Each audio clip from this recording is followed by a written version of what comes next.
بسم اللہ الرحمن الرحیم۔ السلام علیکم ناظرین، ریڈ زون سے میں ہوں علی رضا الوی اور میرے ساتھ موجود ہیں جناب مظہر برلاس۔ قادر حضرات، آپ کی خدمت میں اسلام، حسب سابق حسب روایت پاکستان کے لیے دعا۔ اللہ تعالی ہمارے اس عظیم وطن کو سلامت رکھے، یہ وطن ترقی کرے، یہاں خوشحالی ہو اور یہ خوشحالی ہر آنگن میں ہو۔ علی رضا الوی صاحب، کیا خبریں ہیں؟ جی، آج D G I S I general Faiz Hameed Khan Kabul پہنچے تھے اور طالبان سے انہوں نے ملاقات کی، اور امریکہ اور برطانیہ نے کہا ہے اور یورپی یونین نے بھی کہا ہے کہ وہ طالبان سے رابطے تو کریں گے لیکن افغانستان میں طالبان کی حکومت کو تسلیم نہیں کریں گے۔ جبکہ دوسری جانب مزاحمتی اتحاد نے پنجشیر کے حوالے سے جو طالبان کی دعوے تھے ان کو مسترد کرتے ہوئے کہا ہے کہ ہم نے طالبان کو گھیر لیا ہے ایک وادی میں اور شدید لڑائی جاری ہے، جبکہ دوسری طرف طالبان نے کہا ہے کہ وہ فتوحات کے بالکل قریب پہنچ چکے ہیں۔ البتہ طالبان کا ترجمان نے اس بات کا اعتراف کیا ہے کہ مائنز کی وجہ سے انہیں مشکلات کا سامنا درپیش ہے۔ پھر ملک میں کورونا کے بڑھتے ہوئے کیسز کی وجہ سے نئی ہدایات نامہ جاری ہوئے ہیں۔ NCOC نے کہا ہے کہ کچھ مزید پابندیاں عائد کی جائیں گی، پنجاب کے کچھ شہروں کو بند کیا جائے گا، کچھ تعلیمی اداروں کو بھی بند کیا جائے گا۔ اس حوالے سے سوشل میڈیا پر ایک عجیب و غریب بحث چل نکلی ہے۔ دونوں طرف سے بحث جاری ہے، کہیں اس کا مذاق اور ٹھٹھا اڑایا جا رہا ہے اس پابندی کا، اور دوسری طرف اس کا دفاع بھی کیا جا رہا ہے۔ جائزہ لینے کی کوشش کریں گے کہ اصل صورتحال کیا ہے۔ پھر ماہرین نے پنجاب میں ممکنہ غذائی قلت کا خدشہ ظاہر کر دی ہے۔ ان کا کہنا یہ ہے کہ پنجاب میں گندم کا ذخیرہ بہت کم رہ گیا، کچھ دنوں کا رہ گیا، اور حکومت کو چاہیے کہ اس پہ توجہ دے، اس پہ بھی بات کریں گے۔ پھر پنجاب حکومت میں بھی کچھ تبدیلیوں کی باتیں ہیں اور پنجاب کی بیوروکریسی میں بھی کچھ تبدیلیوں کے خدشات ہیں، اس حوالے سے بھی کوئی بات کریں گے۔ لیکن سب سے پہلے آج کے دورے کی طرف بڑھتے ہیں کہ مظہر برلاس صاحب سے پوچھتے ہیں کہ آج DGISI جب جنرل فیض حمید جب وہاں پہنچے ہیں کابل میں تو وہاں کیا صورتحال تھی؟ وہ بڑے خوشگوار موڈ میں، ان کے ہاتھ میں چائے کا ایک کپ ہے اور باقی لوگ بھی اس طرح کھڑے ہوئے ہیں اور خاصی ایک جیسے ایک فاتحانہ انداز ہے۔ کیا کہے گی مظہر برلاس صاحب؟ واقعی جی، وہ تصویر بڑی زبردست ہے، چائے پی رہے ہیں اور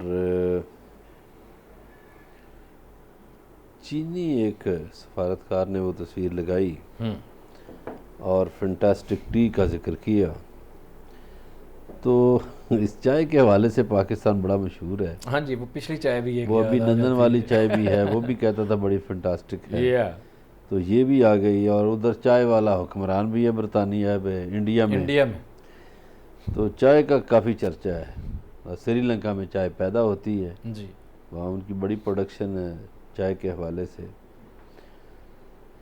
جنرل فیض حمید طالبان کی شورا کی دعوت پر گئے تھے۔ یہ جو انڈین میڈیا شور مچا رہا ہے نا کہ پاکستان کے DGISI کیسے افغانستان چلے گئے، کیوں چلے گئے، کیا کر رہے ہیں، اور کیا طالبان کے سارے نظام کے پس پردہ ISI ہے، کیا ہے، آج سارا دن انہوں کی چیخو پکار لگی رہی۔ اس چیخو پکار میں آپ یہ دیکھیے کہ وہ بھول گئے کہ پاکستان کیا خدمات انجام دے رہا ہے۔ پاکستان دنیا کے لیے اس وقت بہترین سہولت کاری کر رہا ہے۔ درست ہے۔ پاکستان دنیا کے شہریوں کو محفوظ مقامات پر پہنچا رہا ہے، اور پاکستان کے خفیہ ادارے کے سربراہ کو طالبان کی شورا نے مدعو کیا تو وہ چلے گئے کابل۔ اب اس کو کسی اور طرح سے جوڑنا، جیسے انڈین میڈیا کہتا ہے کہ طالبان کی حکومت کی تشکیل پانی ہے اس لیے وہ گئے، اور کسی طرح انہوں نے اور پروپیگنڈا کیا۔ اب انڈیا کا پروپیگنڈا بنتا ہے، وہ اس لیے بنتا ہے کہ ایک تو ان کو 20 سال ان کے ضائع ہو گئے۔ جی ہاں، 20 سال بڑی ہیوج انویسٹمنٹ کی انہوں نے، 2 کھرب ڈالر کی انویسٹمنٹ ضائع ہو گئی۔ تیسرا، طالبان کہہ رہے ہیں کہ ہم شاہراہ ریشم کو آباد دیکھنا چاہتے ہیں، درست ہے، اور چین کا منتظر ہے افغانستان کہ چین وہاں آ کے ترقیاتی منصوبوں کی تکمیل کرے۔ درست ہے۔ اور ایک اور خطرناک بات طالبان نے کر دی، ان کے ترجمان نے، کہ ہم کشمیر پر آواز اٹھا سکتے ہیں، بلند کر سکتے ہیں۔ صحیح ہے۔ تو یہ وہ باتیں ہیں جو انڈین میڈیا میں آگ لگاتی ہیں۔ اب جنرل فیض حمید جو ہیں ان کا کردار، وہ بڑے متحرک DGISI ہیں۔ چلیں ہم تو یہ انڈین میڈیا کے لیے یہ کہہ دیں گے کہ جنرل فیض حمید جس قبیلے کے ہیں ان کے ایک بادشاہ کا مزار کابل میں ہے، ہو سکتا ہے وہ وہاں فاتحہ خوانی کرنے گئے ہوں، وہ بابر بادشاہ کے مزار پر گئے ہوں، یہ پاسبل ہے نا جی، جا سکتا ہے کوئی بھی بندہ۔ تو جنرل فیض حمید کی صبح سے جو تصویر آئی، وہ پاکستان نہیں مکرا اس سے، کوئی ہم نے کوئی خفیہ دورہ کیا ہے؟ کیوں مکریں؟ پاکستانی میڈیا نے بھی بیان کیا ہے، ابھی ہم اس پہ بحث بھی کر رہے ہیں، اس پہ گفتگو کر رہے ہیں، بات نہیں ہے۔ اور پھر یہ ہے کہ ذرائع کے حوالے سے یہ بات بھی کی گئی ہے کہ وہ وہاں اس لیے گئے ہیں کہ ظاہر ہے کہ ایک پرامن طور پہ جو لوگ وہاں سے نکلنا چاہتے ہیں ان کا پرامن اخراج یقینی بنایا جائے، امن و امان کی صورتحال کو کنٹرول کیا جائے، اور ایسی صورتحال جو وہاں پیدا ہو گئی ہے اس صورتحال سے کوئی دہشت گرد لوگ، کوئی انتہا پسند لوگ جو ہیں وہ فائدے حاصل نہ کر پائیں، جس طرح کابل پہ دھماکے ہو گئے ہیں اور ایئرپورٹ پہ دھماکے ہوئے ہیں۔ تو پاکستان تو ایک پازیٹیو رول پلے کر رہا ہے۔ پاکستان کا کوئی فوجی جرنیل جا سکتا ہے وہاں، اس لیے جا سکتا ہے کہ پاکستان سے تو درخواست کی ہے اقوام متحدہ نے جی کہ جناب والا رول پلے کریں، لوگوں کو نکالیں وہاں سے۔ صحیح ہے۔ اور پاکستان سے درخواست کی ہے تمام یورپین ملکوں نے، پاکستان سے درخواست کر رہا ہے برطانیہ، جی ہاں، پاکستان سے درخواست کی امریکیوں نے، امریکیوں نے درخواست کی ہے کہ جناب مہربانی کریں، فیسیلیٹیٹ کریں ہمیں خیر و عافیت سے نکلنے تو میں۔ پاکستان اس مہربانی کے چکر میں اگر پاکستان کے کسی بھی شخص کو کابل جانا پڑتا ہے تو وہ 1000 دفعہ جائے گا۔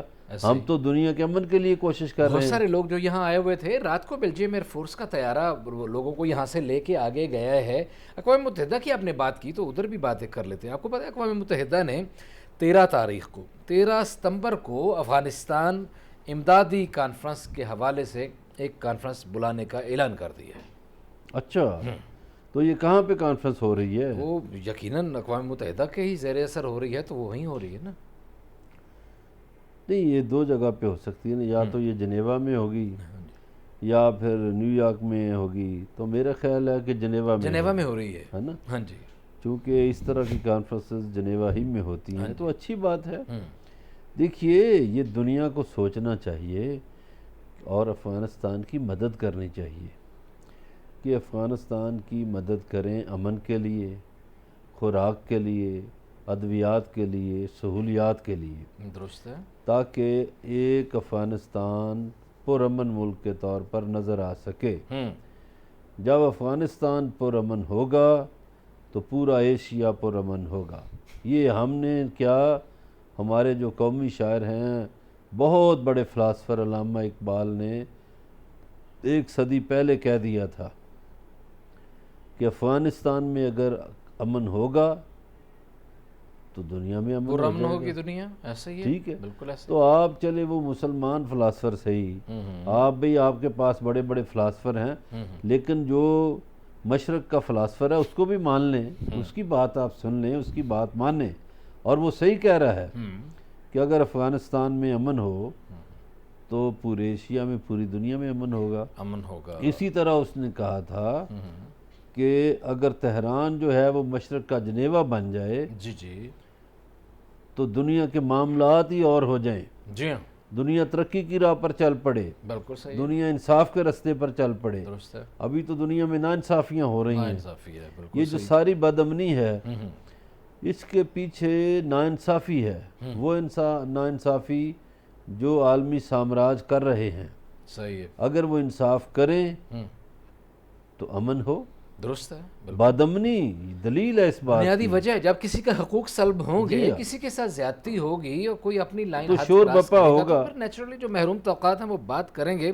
اچھا، آج کیونکہ ہم تو تمام پہلو جو ہے اپنے ناظرین کو بتاتے ہیں، تو آج کابل میں ایک احتجاجی مظاہرہ تھا جو جرنلسٹوں کا تھا اور خواتین کا تھا، تو انہوں نے صدارتی محل کی طرف جب بڑھنے کی کوشش کی تو وہاں ایک تشدد کی صورتحال اختیار ہو گئی، پرتشدد صورتحال اختیار ہو گئی، اور وہاں طالبان انتظامیہ کی طرف سے ان کے اوپر آنسو گیس کی شیلنگ بھی کی گئی۔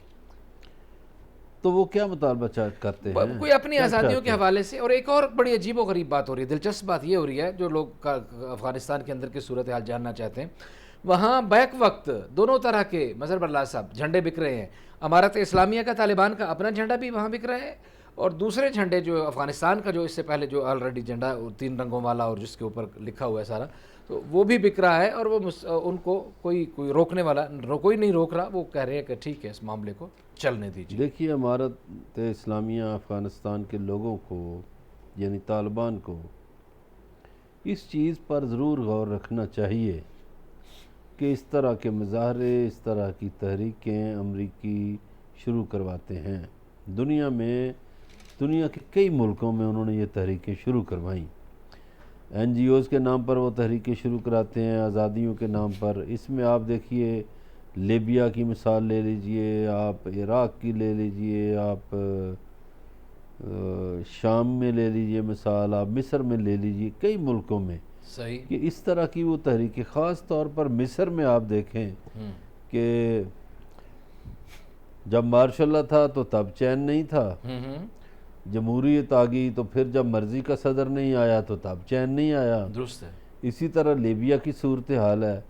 تو یہ تحریکیں جو ہیں یہ امریکن چلواتے ہیں۔ صحیح ہے۔ کئی تحریکیں انہوں نے ایران میں بھی چلوانے کی کوشش کی، ایسے ہی لیکن مظہر بلّہ صاحب میں آپ کو پھر واپس کابل لے کے جاتا ہوں۔ آپ کو پتا ہے کہ جب گئے ہیں چیف صاحب وہاں، جنرل فیض حمید صاحب DGISI، تو وہاں وہ کچھ ایک بڑا زبردست قسم کا ایک چوغا بھی سلوا کے لے گئے ملا عبدالغنی برادر کے لیے، ایک آرائشی چوغا، اور ہمارے ذرائع کا کہنا ہے کہ وہ چوغا خاص طور پر راولپنڈی میں تیار کیا گیا۔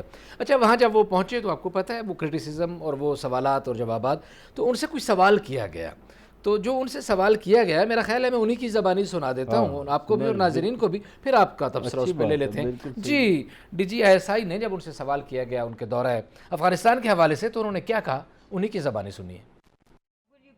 Senior people in the Taliban? No, I'm not clear. He may be able to arrange. What do you hope will come out of this, what do you hope is going to happen now in Afghanistan? What is your best I have hope? just landed and We are working for peace and stability in Afghanistan.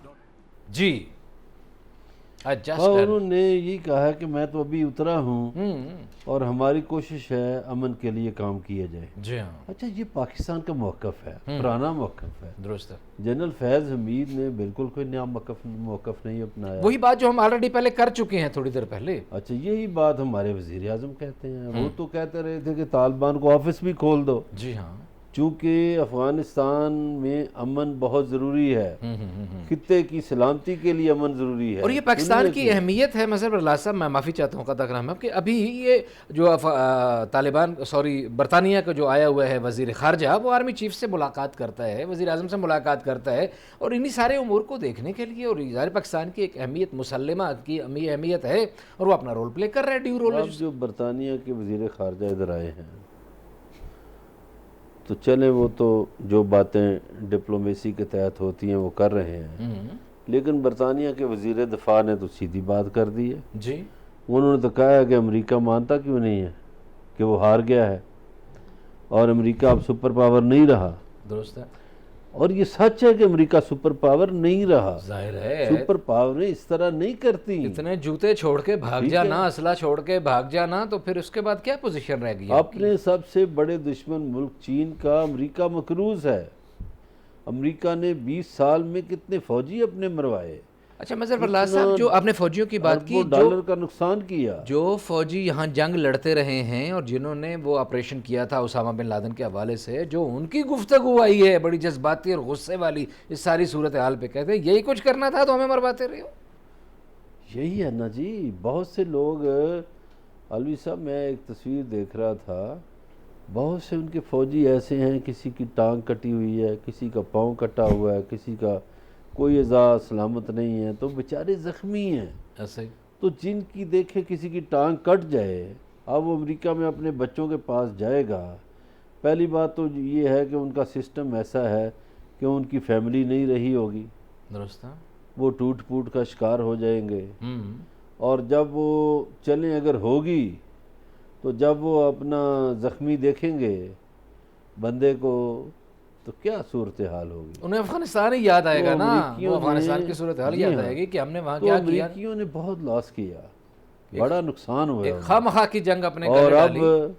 اب کیا ہے، اب دیکھیں یہ جو خود Biden کا علاقہ ہے، اس میں سیلاب ہے، نیو جرسی میں سیلاب ہے، جی ہاں، ڈیلفیا میں سیلاب ہے، نیو یارک میں نیو یارک سیلاب میں ہے. سیلاب ہے. تو یہ جو بڑی ریاستیں ہیں ان کی، پینسلوینیا میں سیلاب ہے، تو وہاں سیلاب سے بندے مر رہے ہیں. جی ہاں، اس وقت تک آج کی جو آخری اطلاعات تھیں مرنے والوں کی تعداد کوئی 47 کے قریب پہنچ چکی ہے، کم از کم جو بتایا گیا.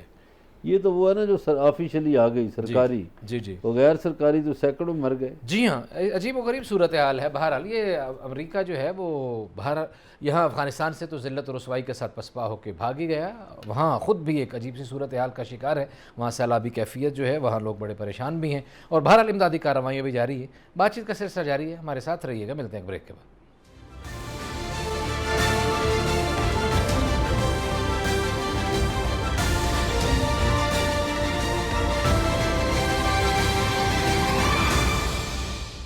ویلکم بیک ناظرین. بریک پہ جانے سے پہلے ڈی جی ایس آئی کے دورہ افغانستان پہ بات ہو رہی تھی، افغانستان کی صورتحال پہ بات ہو رہی تھی. اگلی خبر کی طرف بڑھتے ہیں. کورونا آ گیا ہے، پھر آ گیا ہے، اور آتے ہی اس نے بہت سارے اسکول کو بند کروا دیے ہیں. پنجاب میں کچھ 24 شہروں میں ان کو بند کرنے کی بات ہے. پبلک انٹرسٹی ٹرانسپورٹ جو ہے وہ بند کرنے کی بات ہو گئی ہے. صورتحال بڑی گمبھیر بتائی جا رہی ہے. مسر برلا صاحب، آپ کو کیا لگتا ہے یہ کورونا کا آنا جانا جو ہے یہ تو اس نے بڑا کام خراب کر دیا؟ ہم تو سوچ رہے تھے کہ اللہ تعالیٰ کا فضل ہوگا اور اب کورونا ختم ہو جائے گا، لیکن کورونا کے وار ابھی جاری ہیں. کیا کیا جا سکتا ہے؟ احتیاط کی جا سکتی ہے، احتیاط ضروری ہے. مگر یہ احتیاط ہمارے رہنما نہیں کرتے. مثلاً یہ ہے کہ کورونا جو ہے اسکول تو بند ہو جاتے ہیں، جی جی. یعنی تعلیم کا رستہ رک جاتا ہے. ابھی مجھے تھوڑی دیر پہلے پتہ چلا کہ یہ ملتان موٹر وے بند کر دیا گیا ہے ٹریفک کے لیے. جی. اچھا جی، سفر کو بھی بند کر دیا. جی. مگر یہ جو کورونا ہے یہ سیاسی جلسوں پہ اثر انداز نہیں ہوتا. حکمران پارٹی بھی جلسے کر رہی ہے، اپوزیشن بھی جلسے کر رہی ہے. سیکورٹی ہوتی ہوگی نا، پولیس کھڑی ہوتی ہوگی تو وہ پھر اندر نہیں جاتا ہوگا شرم سے کہ وہ کورونا روک رہا ہے. پھر پچھلے دنوں ایک تصویر آئی، مولانا فضل الرحمان صاحب لگوا رہے تھے ویکسین. اچھی بات ہے ویکسینیشن کروانا، تو ساتھ وہ کمنٹ بھی چل رہا تھا جو انہوں نے دیا ہوا تھا کہ جب آپ سوتے ہیں تو کورونا سو جاتا ہے، جب آپ جاگتے ہیں تو کورونا جاگ جاتا ہے. تو یہ کمنٹ بھی ساتھ تھا. اب اسی طرح کنٹونمنٹ کے الیکشن ہیں. جی. الیکشن میں گہما گہمی ہے، جلسے جلوس ہو رہے ہیں. جی. ادھر پتہ نہیں کورونا نہیں اثر کرتا. پھر ایک اور میں نے اسلام آباد میں دیکھا ہے، جی. یہ سیچرڈے اور سنڈے کو ریسٹورنٹ بند رکھتے ہیں. اچھا، جو سرکاری ملازمین ہیں، یہ شہر جو ہے اس میں زیادہ تر سرکاری ملازمین ہیں. جی. سرکاری ملازمین کے لیے یہ 2 دن ہوتے ہیں چھٹی کے کہ انہوں نے آؤٹنگ پہ جانا ہے، یا اپنے بچوں کو کسی ڈنر پہ لے جانا ہے، یا سودا سلف خریدنے جانا ہے، یا اور سلف. آپ کو پتہ ہے انہی 2 دنوں میں اس شہر میں وہ ہفتہ اتوار بازار وغیرہ لگتے ہیں جہاں جا کے لوگ خریداری کرتے ہیں. صحیح ہے. تو یہ چیزیں وہ بند کر دیتے ہیں. اب 2 دن ریسٹورنٹ بند ہوتے ہیں. تو میں نے سوچتا ہوں کہ کیا 4 دن کورونا حاضر رہتا ہے یا چھٹی پہ ہوتا ہے اور یہ 2 دن وہ حاضر ہو جاتا ہے. وہ اس پالیسی کو ذرا حکمران جو ہیں، خاص طور پر اسد عمر صاحب جو اس کے چیئرمین ہیں، وہ اس پہ غور کریں. پھر یہ جو عام ریسٹورنٹ ہیں ان میں وہ کہا جاتا ہے کہ جی انڈور کھانا منع ہے. جی. تو جو بڑے ہوٹل ہیں وہاں انڈور کھانا چل رہا ہے. جی. کیا وہاں انڈور کورونا اثر نہیں کرتا یا یہاں اثر بہت کرتا ہے؟ تو یہ جو تضادات ہیں نا، ان کو ختم کرنا ہوگا. صحیح. تو اسد عمر صاحب سے ایک گزارش ہے کہ وہ تضادات ختم کریں. یہ تضادات یہی نہیں ہیں، یہ علوی صاحب یہ تضادات سعودی عربیہ میں بھی ہیں. مثلا ہمارے لیے حج بند کر دیا گیا، عمرہ بند ہے، مگر سعودی عرب میں سینما گھر چل رہے ہیں اور اس طرح کی ایکٹیویٹیز جو ہیں وہ ہو رہی ہیں. تو بھائی یہ تضادات تو ختم کریں نا. صحیح ہے. لیکن بہرحال سعودی عربیہ کے حوالے سے جو آپ نے بات کی تو ٹھیک ہے, وہاں تو صورت حال ایسی ہوگی, لیکن ہمیں جو اطلاعات ملی ہیں کہ سعودی عربیہ کی ظاہر ہے پاکستان اور سعودی عرب کے بڑے اچھے تعلقات ہیں, دوستانہ تعلقات ہیں, معاملات کو آگے, اور یہاں وہ بہتری بھی کرتے رہتے ہیں. جیسے وہ سرکاری سطح پر ڈیفر پیمنٹس پہ پیٹرول وغیرہ دیتے ہیں, تو عوام کی خدمت کے لیے بھی وہ کام کر رہے ہیں, عوام کی مدد کے لیے بھی کام کر رہے ہیں. شاہ سلمان فاؤنڈیشن نے حال ہی میں گلگت بلتستان کے کوئی 1000 ایک گھرانوں کو جو بہت سارے فوڈ پیکٹس دیے ہیں, کچھ غذائی اجناس تقسیم کی ہیں وہاں جو سیلاب سے متاثر لوگ تھے, اور سنا ہے کہ ایک فوڈ پیکٹ جو ہے 41 کلو گرام کا تھا, جس میں کوئی 20 کلو آٹا, کوئی 5 کلو دال, 5 کلو چینی, 5 کلو کوکنگ, یہ ساری چیزیں ملا ملو کے, اور غزر میں, دیامر میں, استور میں دیا ہے. اور کم از کم یعنی کہ 1000 خاندانوں کو دیا ہے, تو کم از کم 7,500 افراد اس سے مستفید ہوئے ہیں. یہ شاہ سلمان فاؤنڈیشن ایک NGO ہے, جی جی, ظاہر ریلیف کا کام کرتی ہے, انہوں نے دیا ہے.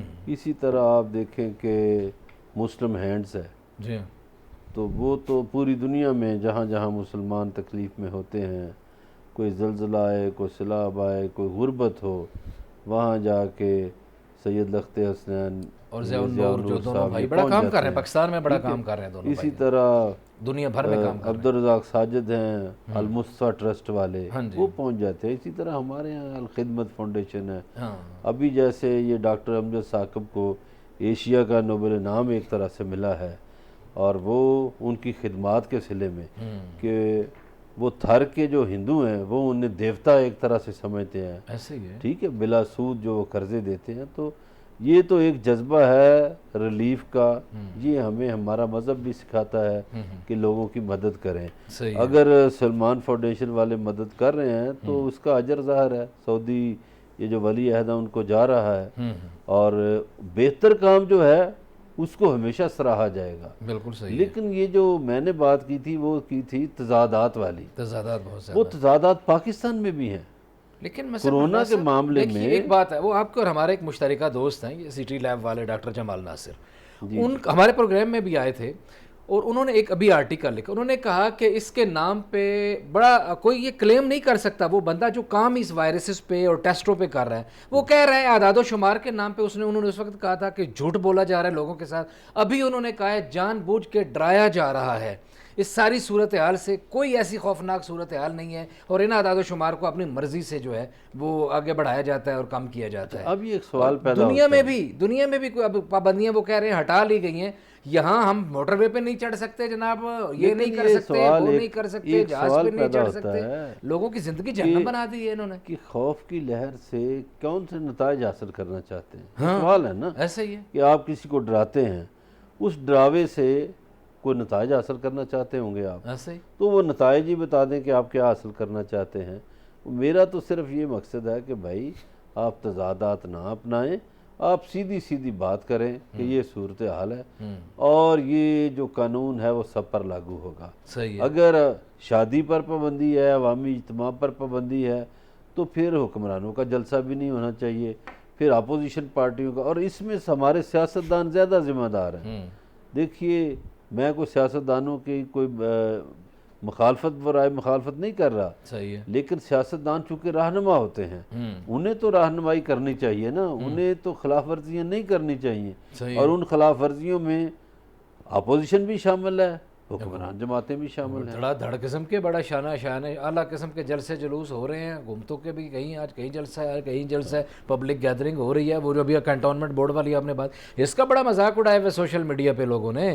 وہ کہہ رہے ہیں کہ بچوں کے اسکولوں میں تو کورونا چلا جاتا ہے, اور الیکشنوں میں وہ کچھ نہیں کہتا, اس کو سمجھ آ جاتی ہے کہ نہیں ادھر نہیں جانا. جلسوں میں بھی نہیں جاتا, پولنگ میں بھی نہیں جاتا. پولنگ بھی ہوتی ہے نا, پولنگ میں کتنے لوگ جمع ہوتے ہیں, لائن لگتی ہے, سوشل ڈسٹنس کدھر گیا.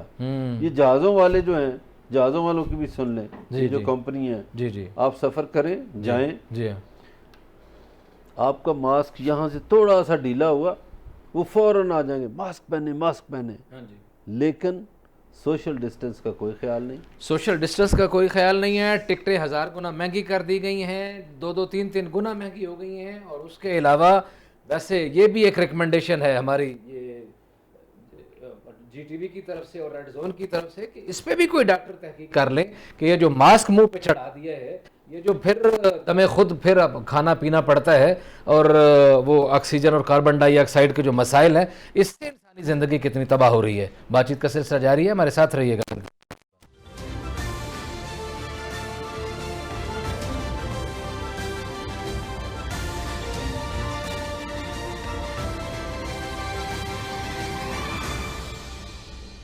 ویلکم بیک ناظرین. بریک پہ جانے سے پہلے باتیں ہو رہی تھی, مختلف خبروں پہ ڈسکس کر رہے تھے. اگلی خبروں کی طرف بڑھنا ہے. پنجاب میں کچھ اہم سیاسی تبدیلیوں کے اشارے مل رہے ہیں اور بتایا جا رہا ہے کہ پنجاب کی اہم پوسٹوں پہ تعینات کچھ مستند لوگ جو ہیں ان کو ہٹایا جا رہا ہے. اس حوالے سے کچھ سمری بھی وزیر اعظم کے پاس پہنچ چکی ہے, کچھ نام بھی پہنچ گئے ہیں.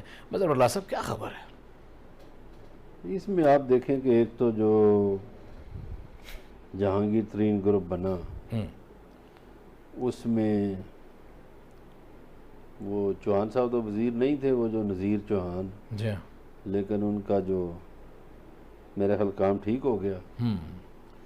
اب اس گروپ میں پنجاب کے 3-4 وزیر ہیں. صحیح ہے. اچھا, ایک مشیر اون چودھری تھے, ان کو بھی ہٹا دیا گیا. جی ہاں. مگر ابھی تک 2 وزیر دیکھیں نا, اجمل چیمہ صاحب ہیں وہ بھی وزیر ہیں, اسی طرح نعمان لگڑیال ہیں وہ بھی وزیر ہیں. تو ظاہر ہے بزدار صاحب ان سے تنگ ہوں گے درست ہے کہ یار یہ میری کیبنٹ میں بھی بیٹھے ہیں اور میرے خلاف بھی ہیں.